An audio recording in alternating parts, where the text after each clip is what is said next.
যুক্তরাষ্ট্রের বিদেশি সহায়তা কমানোর সিদ্ধান্তে 1,40,00,000 মানুষের মৃত্যু হতে পারে 2030 সালের মধ্যে। সোমবার 30 জুন প্রভাবশালী চিকিৎসা ও জনস্বাস্থ্য সাময়িকী দ্য ল্যান্সেটের প্রতিবেদনে এ শঙ্কার কথা জানানো হয়। গবেষণায় দেখা গেছে এই পদক্ষেপের ফলে অকাল মৃত্যুর ঝুঁকিতে থাকাদের মধ্যে 1/3 শিশু।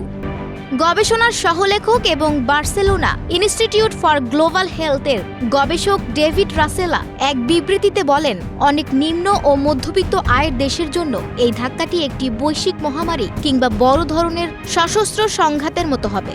ডোনাল্ড ট্রাম্প প্রেসিডেন্ট হিসেবে দায়িত্ব নেয়ার পর থেকেই তার প্রশাসন যুক্তরাষ্ট্রের দাতা সংস্থা USAIDর বৈশ্বিক সাহায্য কর্মসূচিতে ব্যাপক বাজেট কাটছাঁট করেছে। প্রশাসনের দাবি, এই পদক্ষেপ অপ্রয়োজনীয় ব্যয় কমানোর অংশ।